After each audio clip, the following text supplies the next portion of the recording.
அடமழைதான் கூடணும், ஏரி நிரம்பி வழியணும், நாலாபுறமும் விளையணும், நல்ல விதமா அது வீடு சேரணும்னு கார்த்திகை தீபம் எடுத்த கன்னி பெண்களெல்லாம் தண்ணீர் தாயின் மேனி மீது விளக்கு வச்சு கொண்டாடுவார். அவள் அலையடிச்சு நன்றி சொல்லுவாள்.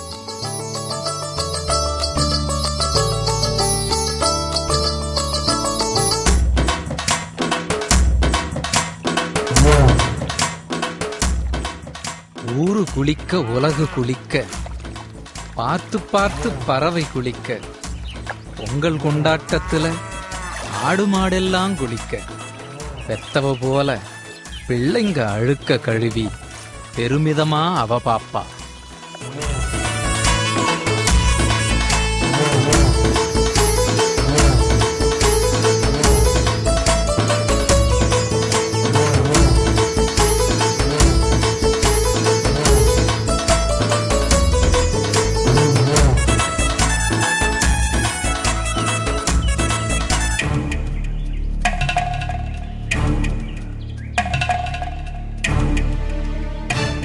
நிரம்பி வழியும் போது நிம்மதிக்கு குறைச்சல் இல்லை.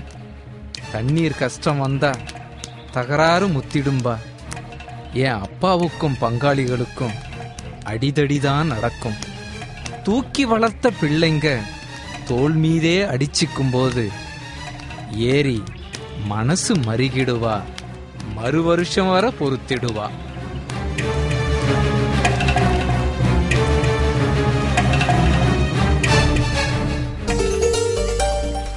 சஞ்சலப்பட்ட மனசுக்கு நிம்மதி தருகிற கனவு காதலி அவள்.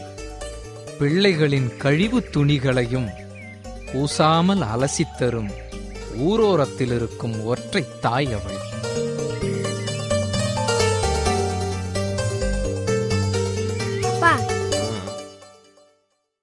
தாத்தா மதுரையில சண்டை போட்டுது, நீங்க தாமரை பூ பறிச்சது, தாத்தா உங்களுக்கு நீச்சல் கத்து கொடுத்தது. அப்பா அந்த ஏரி எங்கப்பா இருக்கு?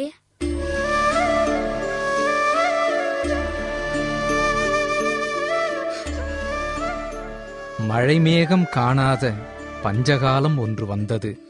தாகமெடுத்த ஏரி உடல் வற்றி போனது. காணலடிக்கும் பாலை நிலமாய் வயல்வெளியும் ஆனது. சந்தனம் பூரித்த பூமியில் கருவேளம் மண்டியது. வந்தது ஒரு விஷத்தைப் போல ஏரிக்கு ஒரு நாள் கழிவு நீரும் வந்தது. நந்தவனமாயிருந்த அந்த கோட்டை எதிரியிடம் ஒரு நாள் சாய்ந்தே போனது.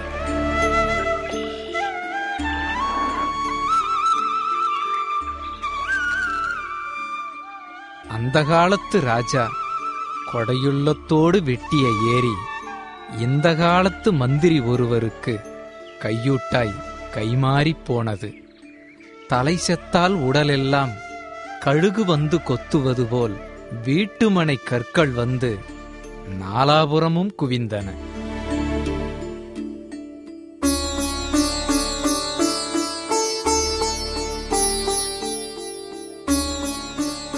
வரப்புகள் சிதைந்தன, வேலிக்கற்கள் முளைத்தன, கால்வாய்கள் தூர்ந்தன, சாலைகள் பெருகின.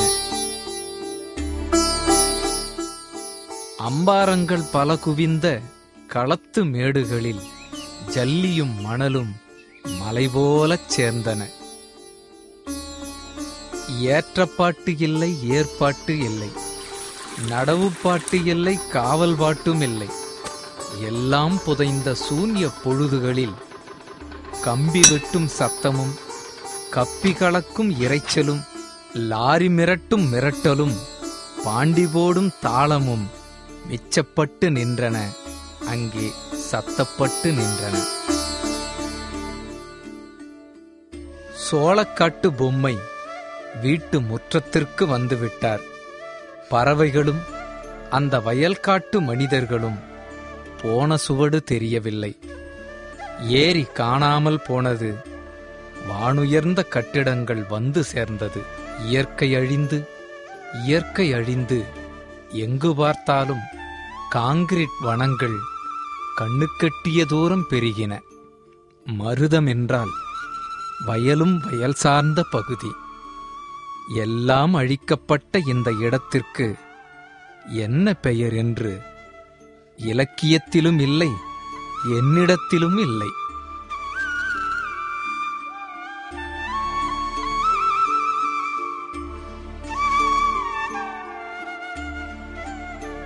இப்போ நம்ம குடியிருக்கோம்ல, இந்த வீட்டுக்கு கீழே தாண்டா ஏரி இருக்கு. அந்த ஏரி இங்கேயா இருக்கு? இந்த ஏரியில தாண்டா எல்லாம் வீடு கட்டி குடியிருக்காங்க. ஏய்,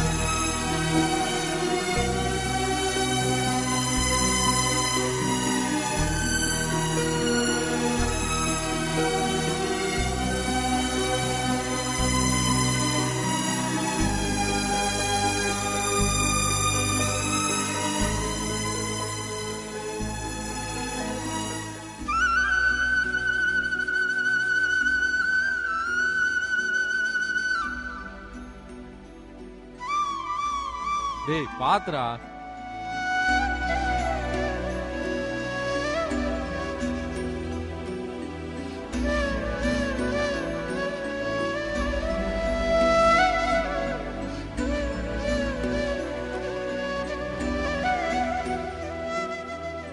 என்னப்பா?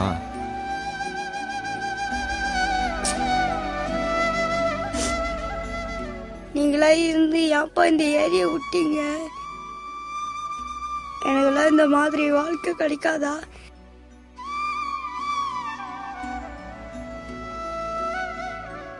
இந்த மாதிரி மொட்டை மாடல கிரிக்கெட்டு. சரி, நீ சாப்பிடுப்பா. போங்கப்பா, எனக்கு வேணாப்பா.